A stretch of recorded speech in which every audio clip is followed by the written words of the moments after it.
नमस्कार दोस्तों, आप सभी का हार्दिक स्वागत है। आज की कहानी है आपस की फूट। प्राचीन समय में एक विचित्र पक्षी रहता था। उसका धड़ एक था परंतु सिर दो थे। उसका नाम भारुड था।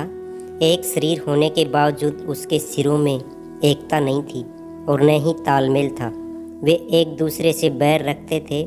हर जीव सोचने समझने का काम दिमाग से करता है। दो सिर होने के कारण भारुड के दिमाग भी दो थे, जिनमें एक पूरब जाने की सोचता तो दूसरा पश्चिम की ओर। फल यह होता कि टांगें एक कदम पूरब की ओर चलती तो अगला कदम पश्चिम की ओर, और भारुड स्वयं को वहीं खड़ा पाता।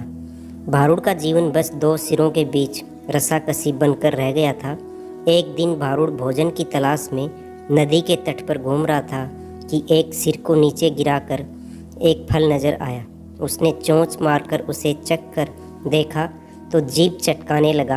वाह, ऐसा स्वादिष्ट फल तो मैंने आज तक कहीं नहीं खाया।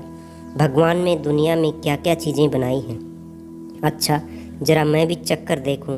यह कहकर दूसरे ने अपनी चोंच उस फल की ओर बढ़ाई कि पहले सिर ने झटकर दूसरे सिर को दूर फेंका और बोला, अपनी चोंच, इस गंदी चोंच को फल में मत दूर रख। यह फल मैंने पाया है और मैं इसे खाऊंगा। अरे, हम दोनों एक ही शरीर के भाग हैं। खाने पीने की चीज़ें तो हमें बांट कर खानी चाहिए। दूसरे सिर ने दलील दी। पहला कहने लगा, ठीक, हम एक शरीर के भाग हैं, पेट भी एक है।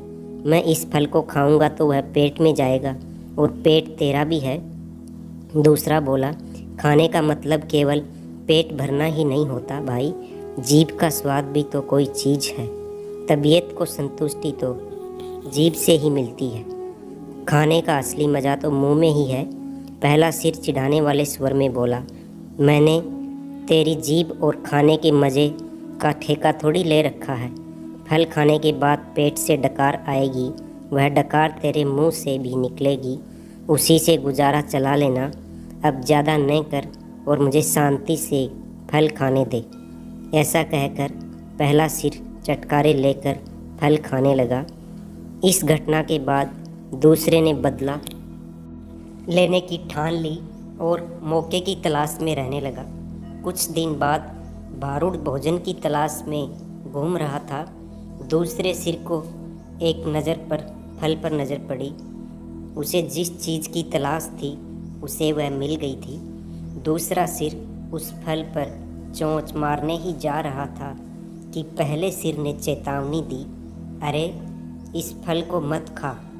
तुझे पता नहीं, यह फल विषैला है, इसे खाने से मृत्यु हो सकती है।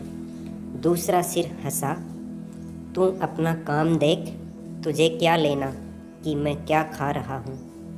भूल गया उस दिन की बात।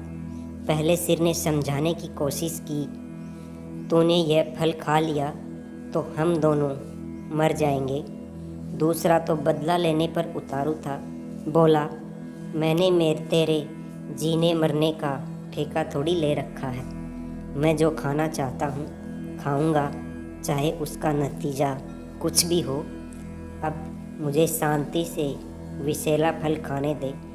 दूसरे सिर ने सारा विषैला फल खा लिया और भारुड पक्षी तड़प तड़प कर मर गया।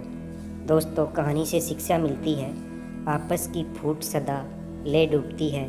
दोस्तों, कहानी यहीं समाप्त होती है। कहानी पसंद आए तो वीडियो को लाइक करें, शेयर करें, हमारे यूट्यूब चैनल को सब्सक्राइब करें। धन्यवाद। जय श्री कृष्णा। राधे राधे।